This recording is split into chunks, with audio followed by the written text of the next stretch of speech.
Здравейте! Днес ще ви покажа как от това авокадо да стигнете до това авокадо и по възможност след няколко години ще имате цяло дърво. Първото нещо, което трябва да направите е да отворите това авокадо и да извадите семката. За целта ще използвате най-обикновен нож, като го разрязвате внимателно наполовина, гледайки да не нараните самата семка вътре. Важно е самото авокадо да е добре озряло. Повечето магазини ги продават неозрели и затова трябва да ги оставите няколко дни не в хладилника, а навън на стайна температура, за да озреят. Така. След като извадите семката, трябва да я измиете и да я обелите горе-долу както се бели сварено яйце. Не е много трудно и сега ще ви покажа набързо как става.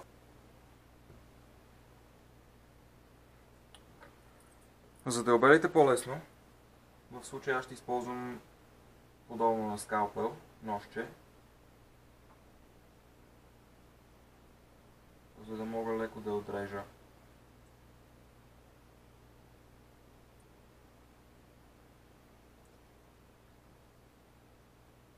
Много е важно да го направите това нещо и в много видеа не го показват, тъй като след като сложите семката в вода, тази външна обвивка ще се твърди и ще попречи на самото растение да излезе. Или ако то все пак излезе, ще му отнеме доста по-дълго време, отколкото когато е обелено.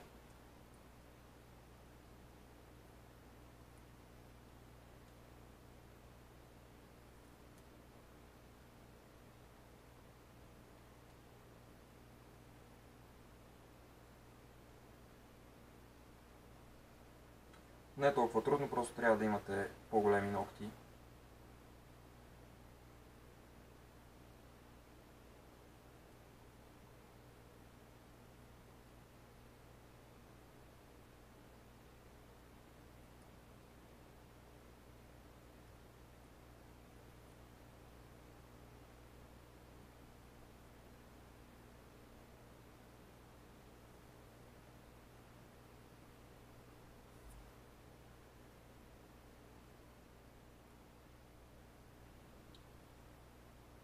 Тъй като първият път, в който се пробвах да засадя авокадо, на мен не ми се получи и това беше точно поради тази причина, че не го бях обелил.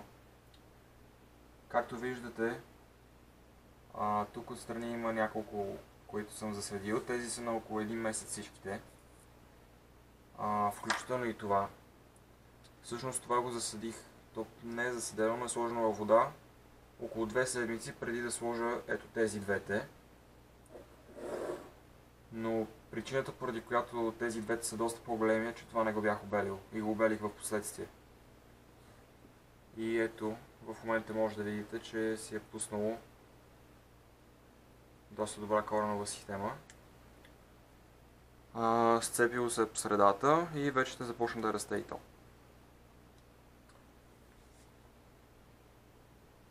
Това, което също аз не правя, както правят другите, е да им сменям водата. Само им доливам вода. При мен водата никога не е гавясвала, не е позеленявала, винаги си стои чиста. Все едно, че им е току-що налята. Но почнат да израстват, както това, което вече има листа, всеки ден трябва да му се налива вода, тъй като доста бързо се изпива.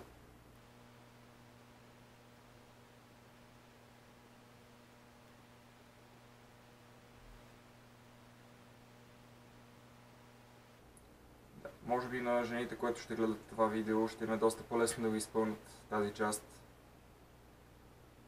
Но тъй като нямам ногти, на мен ми отнема доста време.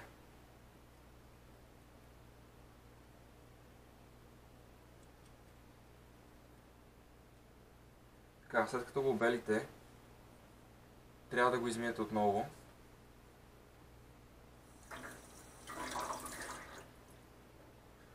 Когато го миете, може да използвате една обикновена гъбка за миене на чини, за да може да го измиете много добре и да махнете всичките люспи. Това, което следва сега да направите, трябва да видите от коя страна е долната. Това представлява долната страна, а острата страна трябва да е отгоре на самото авокадо. Трябва да забиете препоръчително 3 клечки за зъби отстрани, но може и повече, зависимо от това в каква чаша ще го сложите. Не трябва да ги забивате много навътре, но трябва поне 70% от самата костилка да бъде във водата.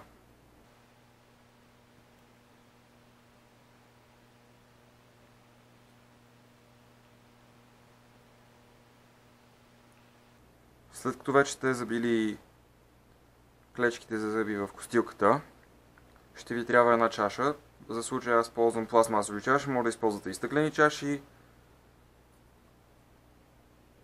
която препоръчвам да се напълни с хладка вода.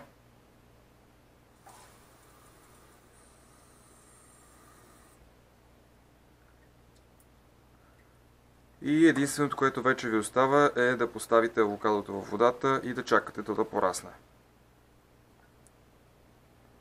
Както казах, тези са на около 1 месец. Това също е на около 1 месец, но тъй като не го бях обелил, то е доста по-неразвито.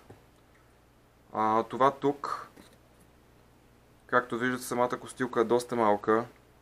Предполагам, че е някакъв по-друг сорт авокадо. И първоначално изобщо не мислех, че ще стане нещо от нея. Но за моя изненада, за в момента това е най-развитото от всички. Кога трябва да ги присъдите? За да присъдите авокадото, ви препоръчвам самото авокадо вече трябва да е много пораснало. Трябва да има доста листа. Не трябва да се лъжете по толкова развита коренова система, защото това не му е достатъчно. От предишен мой опит с пресяване, при горе-долу същия стадий не се получи, просто увяхна. Въпреки че имаше листа, въпреки че листата му бяха горе-долу колкото на това тук. Затова ви препоръчвам да изчакате да станат повече листата. Може да го прехвърлите в по-голяма чаша или някакъв друг съд, купа например, за да може да му се развива и кореновата система. И когато му станат по-големи листата, това, което трябва да направите е или да го сложите в саксия, или в съда, в който е, отгоре да го поръсите с пръст, докато не се запълни целият съд с пръст, т.е. водата трябва да поеме всичките пръст.